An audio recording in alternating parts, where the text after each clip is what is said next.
ብዙዎቻችን ህይወት እያደቀቀችንና እየሰበረችን እንደሆነ ይሰማናል። እጣ ፈንታዬ ነው ብለህ ልታምን ትችላለህ። ነገር ግን እውነታው ፍጹም ሌላ ነው። አንተ እየተሰበርክ ያለው ስለተጠላ ሳይሆን ገና ያልታየ አስደናቂ ቅርጽህን እንድታወጣ እየተቀረጽክ ስለሆነ ነው። ዛሬ በሰማይና በምድር መካከል ካሉ ጥበቦች ሁሉ ታላቁን ሚስጥር እነግርሃለሁ። ይህንን ታሪክ እስከ መጨረሻው ሰከንድ ከተከታተልከው ከዛሬ በኋላ ውድቀት የሚባለውን ቃል ከጭንቅላት ላይ ሙሉ በሙሉ ትሰርዘዋለህ። ፌዝህን ትተህ ሙሉ ትኩረትህን ሰጥተህ ውስጣዊ ጥንካሬህን የምታገኝበት ሰዓት አሁን ነው። ለዚህም ሮል ሞዴል የሚሆነ አንድ ልዩ የህይወት ቅመም የሚሆን ታሪክ ላጋራ። በአንድ ውብ ተራራማ መንደር ውስጥ የሚኖር ናሆም የተባለ ወጣት ነበር። ናሆም በጣም ታጋሽና ታታሪ ቢሆንም በህይወቱ ውስጥ ትልቅ ነገር ማሳካት ባለመቻሉ ሁልጊዜ በራሱ ያዝን ነበር። በአጭር ጊዜ ውስጥ ትልቅ ስኬት ላይ መድረስ ይፈልጋል። ነገር ግን የሚጀምራቸው ነገሮች ሁሉ አጋማሽ ላይ ሲደርሱ ይበላሹበታል። አንድ ቀን በመንደሩ ውስጥ በጣም ወደሚከበሩና ጥበበኛ ወደሆኑት አረጋዊ የሸክላ ሰሪ ዘንድ ለመሄድ ወሰነ። ወደ ሰሪው ቤት ሲገባ አረጋዊው ሰውዬ የረጠበውን ጭቃ በሚሽከረከረው የሸክላ መስሪያ ላይ አድርገው በቀስታ እያስተካከሉ ነበር። ናሆም በትካዜ ሆኖ እንዲህ ሲል ጠየቃቸው፣ መምህር፣ እኔ በህይወቴ ውስጥ ትልቅና ውብ ነገር መፍጠር እፈልጋለሁ። ነገር ግን በምነካው ነገር ሁሉ የምወድቅ ይመስለኛል። ስኬታማ ለመሆን ምን ያህል ጊዜ ይፈጅብኛል? ለምንስ ነው ሁል ጊዜ የምሰበረው ብሎ ጠየቀ። አረጋዊው ሸክላ ሰሪ ፈገግ አሉና የሚሽከረከረውን ጭቃ ገታ አድርገው፣ ናሆም፣ ዛሬ ካልኩ ነገር ይልቅ የምታየው ነገር ትልቅ ትምህርት ይሰጣል። እስኪ እዚህ አጠገቤ ተቀመጥ አሉት።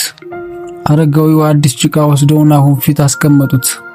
ይህንን ጭቃ ተመልከተው። አሁን ዝም ብሎ ሜዳ ላይ የወደቀ ቅርጽ የሌለውና ዋጋ የሌለው ይመስላል። ነገር ግን በውስጡ ትልቅ እምቅ አቅም አለው። ውብ የአበባ ማስቀመጫ ወይም ጠንካራ የውሃ ማሰሮ መሆን ይችላል። ነገር ግን ያንን ውበት ለማግኘት ረጅምና ህመም የበዛበት ሂደት ውስጥ ማለፍ አለበት።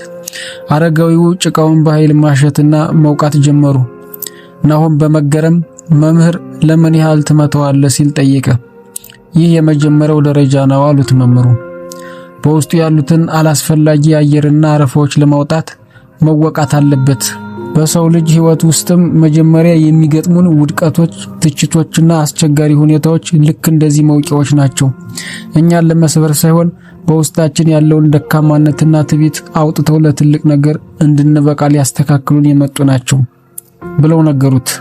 በመቀጠልም ጭቃውን በፍጥነት በሚሽከረከረው ጎማ መሃል ላይ ያስቀመጡት። ጎማው ሲሽከረከር መምህሩ እጃቸውን ተጠቅመው ጭቃውን ወደ ላይ መሳብ ጀመሩ። ነገር ግን መሃል ላይ ሲደርስ ጭቃው ተንሸራቶ ተበላሸ። ናሆም አያችሁ፣ ተበላሸ እኮ አለ። አረጋዊው ግን ምንም አልደነገጡም። ጭቃውን በድጋሚ ሰብስበው ከመሃል አስቀመጡት። ይህ ሁለተኛው ትምህርት ነው።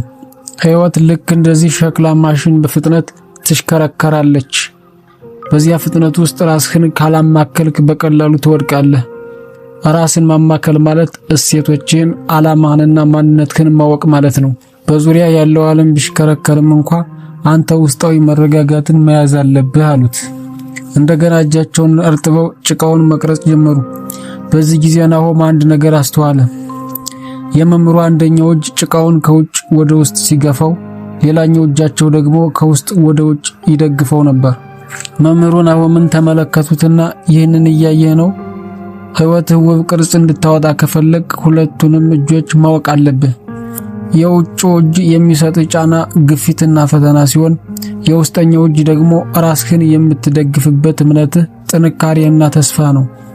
ከውስጥ የሚደግፍህ እጅ ከሌለ የውጨኛው ጫፍ ያደቅሃል። የውስጠኛው እጅ ብቻ ካለ ደግሞ ቅርጽ የሌለው ዝልግልግ ትሆናለህ። ሁለቱም ሚዛናቸውን መጠበቅ አለባቸው አሉት። ከጥቂት ደቂቃዎች ትግል በኋላ በሚገርም ሁኔታ በጣም ውብ የሆነ የአበባ ማስቀመጫ ወጣው። ናሆም ባይኑ ተማርኮ በጣም ድንቅ ነው፣ አሁን ተጠናቀቀ ማለት ነው አለ። አልተጠናቀቀም አሉት አረጋዊው። አሁን ይሄ ማሰሮ ውብ ቢሆንም ገና ለስላሳ ነው። ውሃ ብታፈስበት ይቀልጣል፣ ድንጋይ ቢነካው ይፈረከሳል። ጠንካራና ዘላለማዊ እንዲሆን ሌላ ትልቅ ደረጃ ይቀረዋል አሉት።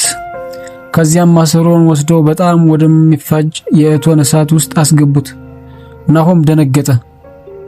መምህር ይሄ እኮ ያቃጥለዋል አለ። አረጋዊው መለሱ፣ አዎ ያቃጥለዋል፣ ነገር ግን ሳይቃጠል አይጠነክርም። የግል እድገት የመጨረሻው ደረጃ ይሄ ነው። ዕውቀትና ውበት ብቻውን በቂ አይደለም። ያገኘውን ማንነት ይዘህ በፈተና እሳት ውስጥ ማለፍ አለብህ። በፈተናዎች ውስጥ ስታልፍ ነው የማይሰበር ስብዕና የሚገነባው። እሳቱ ውስጥ ቆይቶ ሲወጣ ቀለሙ ያበራል፣ ድምጹም እንደ ብረት ይጮሃል ብለው ነገሩት። ከዚያ በኋላ የእሳቱ ሰዓት ተጠናቆ ማሰሮ ሲወጣ ልክ እንደተባለው በጣም ጠንካራ የሚያብረቀርቅና ውብ ሆኖ ነበር። አረጋዊው ሸክላ ሰሪ ማሰሮውን ለናሆም ሰጡት። ናሆም አንተ እንደዚህ ሆነ በአንድ ሌሊት ስኬታማ ለመሆን አትቸኩል። የሂደቱ አካል ለመሆን ፍቀድ። መወቃት ሲመጣ ጥንካሬን አዳብር። ሕይወት ስትሽከረከር ራስህን መሃል ላይ አጽና። የውጭ ጫናዎች ሲበዙ የውስጥ እምነትህን አጠንክር። በመጨረሻም እሳት ውስጥ ስታልፍ እንደማትጠፋ ይልቁንም እንደምትጠነክር ወቅ። ናሆም ማሰሮውን በእጁ እየዳሰሰ ትልቅ የብርሃን ጭረት በውስጡ እንደበራ ተሰማው። ከዚያን ቀን ጀምሮ ስለ ውድቀት ያለው አመለካከት ተቀየረ። ውድቀትን እንደመሰበር ሳይሆን ይበልጥ ውብ ሆኖ ለመቀረጽ እንደሚረዳው ሁነኛ መሳሪያ ማየት ጀመረ። በሂደቱም ትዕግስተኛ፣ ጠንካራና በመንደሩ ውስጥ ትልቅ ተጽዕኖ ፈጣሪ ወጣት ለመሆን ቻለ። ናሆም በዚያች ቀን ማሰሮውን ብቻ አልነበረም የያዘው፣ አዲሱንና የማይሰበረውን ማንነቱን ጭምር እንጂ። ወንድሜ የዛሬ ህይወት እየወቀጠችህ በሚሽከረከረው ጎማዋ ላይ እያዞረችህ ወይም በእቶን እሳቷ ውስጥ እየፈተነችህ ሊሆን ይችላል። ልትጮህ፣ ልታለቅስ ወይም ይበቃኛል ብለህ ልታቆም ትችላለህ። ነገር ግን አስታውስ፣ ሳይቃጠል የሚጠነክር ብረት፣ ሳይቀረጽ ውበት የሚሆን ጭቃ የለም። በውስጥ ያለው እምቅ አቅም ከሚገጥም እሳት በላይ ይበልጣል። ስለዚህ አትፍራ። እሳቱ ውስጥ አልፈህ ይበልጥ አብርተህ ውጣ። ይህ ታሪክ ውስጣዊ ማንነትህን ከቀሰቀሰው እንዳንተ ላሉት ጓደኞችና መለወጥ ለሚፈልጉ ህዝቦች አጋረው። በሚቀጥለው ቪዲዮ ይበልጥ ጠንካራ ሆነን እስክንገናኝ ራስህን መቅረጽህን አታቁም።